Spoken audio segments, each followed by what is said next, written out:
No, the push-up isn't the fourth worst exercise you can do. Who the heck is Jeff hanging out where he thinks that most people are too strong to benefit from doing a push-up?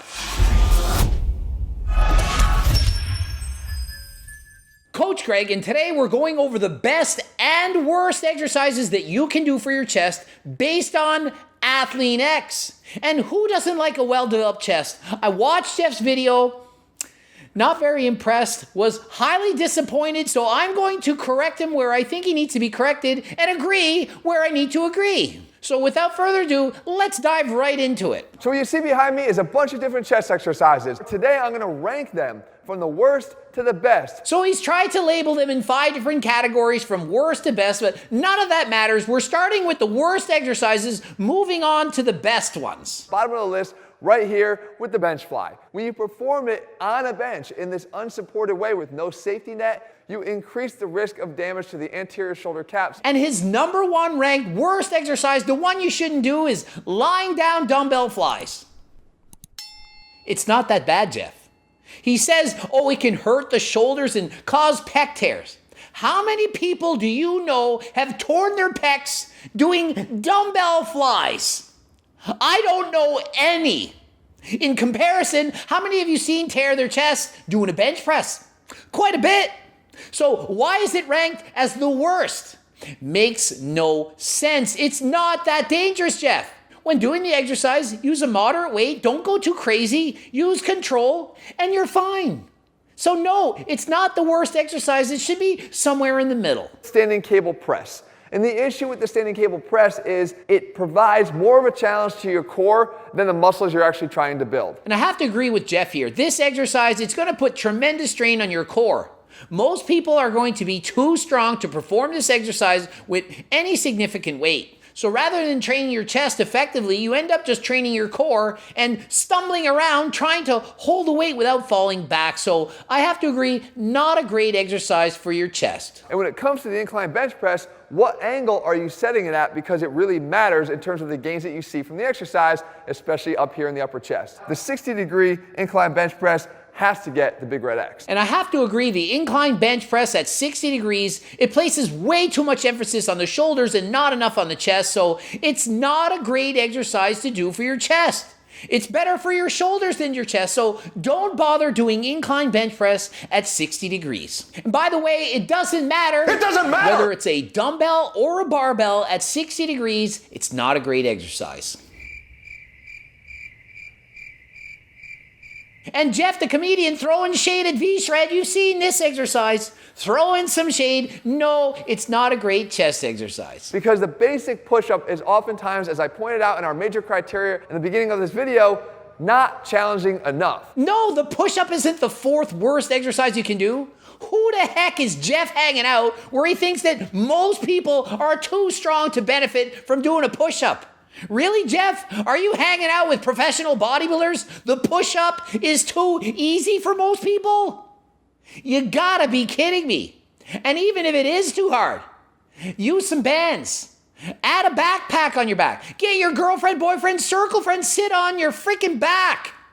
Place your feet up on the couch. Push-up is a great exercise and it should be way higher in the ranking system. Not quite as good as a bench press, but pretty close for most people. So no, I don't agree that the push-up is this low on the best to worst list. At the floor fly. I'm a much bigger fan of this exercise because it gives us a chance to have resisted adduction, but we get a chance to do it in a safer setting with the floor acting as the safety net. No, I disagree. Floor flies are not better than doing flies on a bench. It's very difficult to get any range of motion. You're going to hit your elbows in the ground. It's not a great exercise for your chest. It's better than nothing if you don't have a bench and you're training at home, sure, but it's not a great exercise to do. And it's the underhand dumbbell bench press. And the best thing about this exercise is it provides those that don't have access to an incline bench to still work their upper chest. I'm not a fan of the underhand grip for bench press, not a fan of underhand grip for dumbbells. Feels awkward, very hard on my shoulders. Maybe it's okay for you, it's not okay for me. I would have this in one of the worst exercises you can do for your chest. Give it a try. If it's great for you, by all means do it. But for me, this is not a great exercise for the chest. Variation of the push-up that I promised you before, this is called the twisting push-up. And the main thing we're getting here is this additional relative adduction. Have you ever in your life seen any human being do a twisting push-up? I mean, he missed so many normal or common chest exercises, but chose to show a twisting push-up. I mean, he skips the pec deck, he skips over most machines you can use to your chest, yet chooses to talk about a twisting push-up.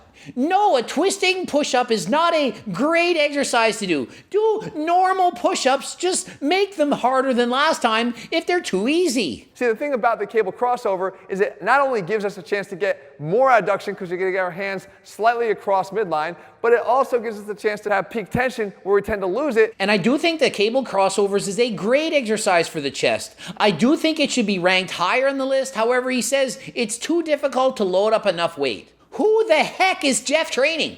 I'm a professional bodybuilder, world record in the bench press, and I can do cable crossovers with plenty of weight. If I can do cable crossovers, who the heck is too strong to do cable crossovers? Maybe Larry Wheels, but aside from Larry Wheels, who the heck's too strong to get benefits from cable crossovers? And it's the lying cable bench press. And what this does is it provides you with a better strength curve with more resistance throughout the entire strength curve of the bench press because of the use of the cables. And I do agree that the lying cable bench press is a great exercise. However, for me, very difficult to exercise control. It requires a lot of stability in the freaking attachment. It's scraping up on my arms. So I'm doing this and it's scraping on my arms. Hard to control, hard to get the weight in place. It's way back here. And if it's heavy enough, how am I getting the weight into position? So it's actually quite dangerous, so it's not an exercise I recommend for most people. However, if you're not very strong, give it a try. It won't be that hard for you to get the weight into position. For beginners, people just getting into it, this can be a great exercise to develop your chest. And it's the dumbbell upper chest pullover. And I'm careful to add the designation of upper chest to make sure people understand that there's a way to perform this to favor the upper chest rather than the lats. No, a dumbbell pullover is the top exercise for your chest. What are you talking about? No, it's a lat exercise. It's working the lats. It's also going to put a lot of strain on the triceps more so than the chest. I hardly feel any activation in the chest whatsoever. And I've done this exercise for years, but not for the chest. However, if you do the opposite of that and you bring your elbows as tight together as possible, you can quickly shift the focus to the upper chest because it's got all the components of a great upper chest contraction. Yeah, quickly focus on tearing your shoulders apart and getting a shoulder injury. I've tried it like that. Don't recommend this in the slightest. This to me is a contraindicative exercise. It is not safe or healthy. I don't suggest you try it. And for me, the dip is the best version of a push-up. If you think about it, the dip is essentially a suspended push-up, especially if you angle your body more forward to favor the chest. No, the dip is not a version of the push-up. The dip, it's a dip. And the dip, it can be dangerous. It's very hard on the shoulders. To get your chest activated, you need to lean forward. A lot of people lean it back, becomes more of a tricep exercise. I have not been able to do this effectively since I was in high school. Hurts my shoulders. Not a great exercise for me, and I'm surprised to see Jeff has it ranked this highly. It's hard on the shoulders, and normally Jeff is concerned with shoulder injuries. I mean, we heard him on the fly saying, oh, it's bad, you're gonna hurt your shoulders. But yet you can do dips, weighted dips, twisting dips. Are you kidding me? No, the dips is not an amazing exercise for the chest. Very likely you could get injured. This is the heavy one-arm crossover. And how is this different from the crossover? Well, in a very important way. Number one, much more stability. No, way less stability. You think it's easier to perform a one-arm dumbbell with a maximum load? Way easier to use both arms at the same time. Are you kidding me? Have you tried using a heavy weight with one arm? The weight's pulling you back. You have to twist. You're contracting your obliques so strongly to keep yourself in place. It's way harder. It's easier to carry your groceries when you have an even amount of weight in each hand. If it's all on one side, makes it more awkward. You're causing instability and causing one side of the body to contract harder to make up for so much weight on the other arm. I don't recommend you do this, and not only that, Do you really want to have to do 15 reps with one arm and then 15 reps with the other? It's going to take you twice as long, and it's not even better than doing both at the same time. We have the incline bench press up here at the top. The reason, though, is we're putting it at that 30 to 45 degree angle, not the steeper angle that we talked about before. Because as I said, the angle matters. So he has the incline bench at 60 degrees as the third worst exercise you can do. But at 30 to 45 degrees, he ranks it almost to the top, number 13. Almost the best exercise. 30 to 45. Which is it? Well, here's my opinion. 45 is too much. 30 degrees at most. When you're doing an incline bench, you don't want the incline to be excessive. 15 to 30 degrees is fine. Most people are doing incline bench press with barbell or dumbbell at too great of an incline. So what would I say? 60 degrees, that is in your worst. 45 degrees, that's in your moderately effective. And 30 degrees, that's in your top ranked exercise for your chest. So next time you do incline chest, whether it's with a barbell or a dumbbell, be sure to lower that incline less than last time. There can only be one best. It's the one that's been staring at you the whole time, right here, dead smack in the middle, the barbell or the dumbbell bench press. And I got to agree, number one, the bench press, the king of all lifts. And I'm happy to see that he says it doesn't matter. It doesn't matter! Whether it's with the dumbbell or the barbell. Pick the one you want.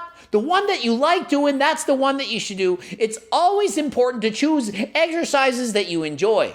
So don't think, oh, I need to do bench press with a barbell, or I should do bench presses with a dumbbell. Pick the one that you want. They're both amazing. Choose the one that you love. You're going to have to allow me to bend the rules just a little bit. You see, because the best chest exercise is actually not a chest exercise at all. It's a combination of exercises. So he's saying there's an even better exercise. You have to superset bench press with the one-arm fly. No. If you superset the bench press with the one-arm fly, do you know what's happening? You're doing the bench press, it's tired, fatigued. Then you do one arm for 30 seconds, and guess what? This chest is resting. You did a superset with almost no rest back to back. This side of the chest, it's getting a great drop set. This side, it's resting for 30 seconds. So here's a tip. If you're going to do supersets, which are two exercises back to back, ensure that you're using both arms at the same time during the second exercise. Also, considering the fact that you just finished doing the bench press, your body is pre-fatigued. The chest is already tired. So why are you doing one arm at a time? He says to do one arm at a time because there's too much stabilization that needs to occur during both arms at the same time. That it's too hard, that you can't lift heavy enough, but you're pre-fatigued. You're already tired. So the weights are going to be relatively light in comparison to doing them when you're fresh. So why not finish it off with both arms at the same time? So there you have it. That's Jeff's entire list. Can you think of any exercises that he missed for the chest that most people are doing? What about the decline bench press? I don't think you should do it. The decline bench press should be in that lower level. Worst exercise. You don't need to do decline benches. He never even spoke of it, but he spoke about twisting bench presses and push-ups and twisting dip, but he skipped the decline. Not sure why. What about the pec deck? Pec deck, a great exercise for the chest. You're starting out, bringing it close together. It's not going to hurt your shoulder. It's a safe exercise to do. I highly suggest you give the pec deck a try. And how many people noticed that he didn't talk about a single machine that you can use for your chest at 90% of gyms? For example, incline machine press, decline machine press, flat press. There's so many exercises to build a chest. All of them are great.